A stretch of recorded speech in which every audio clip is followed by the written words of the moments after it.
That being Texas. They kicked the crap out of Florida, 49-17. And this thing was a boat race from the beginning as it was just big play after big play. Trey Wisner has a long receiving touchdown. We watched Isaiah Bond take a screen to the house. So many big splash plays where the athletes for Texas showed up. My biggest thing for Texas here, Sean, is that if they can produce and reproduce that result, that was their best offensive performance this season against a Florida team that had shown signs of being competitive, they can be an SEC championship team and a national championship team.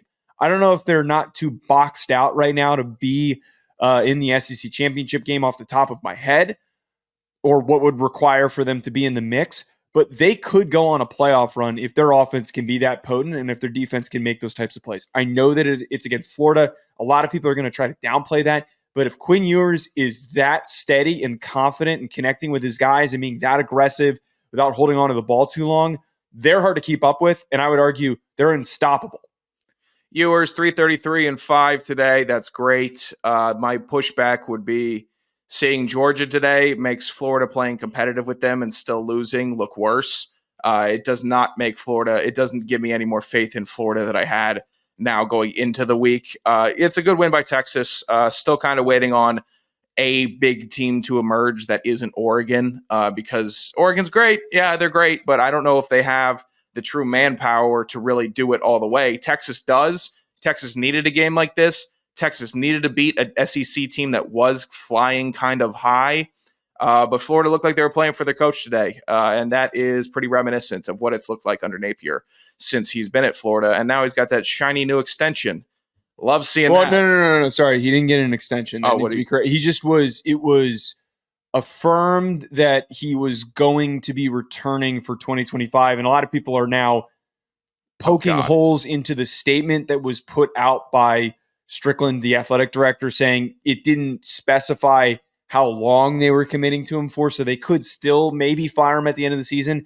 That seems unlikely. Oh, that means nothing to me then. Right, but it basically was, he wasn't extended. He was, if he was extended, that would be freaking sane.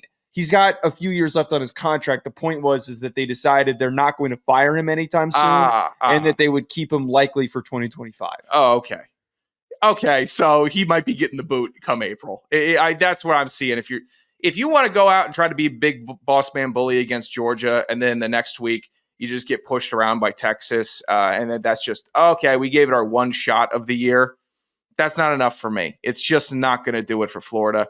But Texas, go ahead, get another big win, get some confidence going before the final stretch of the year. I like it. It's a good Texas team, and I like when they play like a good Texas team. Florida, though, needs to get brought up. You just mentioned there the news of the extension. I mean, that's freaking pathetic that's the performance that you put out there. Sorry, not the extension. You're confusing the shit out of me that you use that word. The news that Billy Napier is coming back. The verbal retainment. It was a big headline on Thursday when it came out, and a lot of people criticized it. Some tried to rationalize it. There's no rationalizing it after watching that game. I get it. You're down to your third string quarterback. For some reason, your third string quarterback is a walk-on that you brought in who was a backup at Yale of all kids that is on your roster, which you didn't have enough depth or talent at the position, that you weren't recruiting for enough over the past couple of years, that you couldn't have somebody else that was in the mix that could have played. But no, that was who you turned to. But most importantly, they looked lifeless. That was a pathetic showing by Florida. How can you, one, rely on that? How can you expect that eventually in the future is going to produce any sort of success? And on top of this, if you're Strickland, you better be counting your days. You're not going to be there for much longer if you really think that after you put confidence in Billy Napier and he decides to show up and lay the egg that he did, that anyone's going to take your word seriously. Florida is a joke.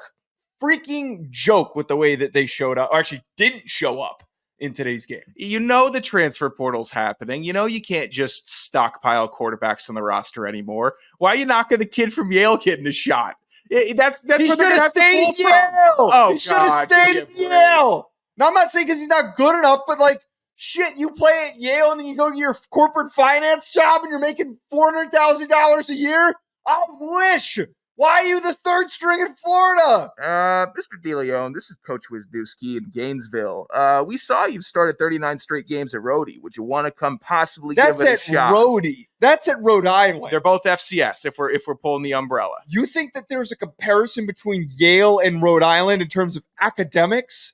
Oh, no, not in academics. I'm talking about from a football standpoint. Who cares about the academics? If you're going to Yale to play football and you're the backup, you clearly care about academics. Nah. Means nothing. Whatever. All right, let's move on to the last game before we tape the remainder of the show. Whoa, we behind the curtain. Whoa, who said that? Whoa.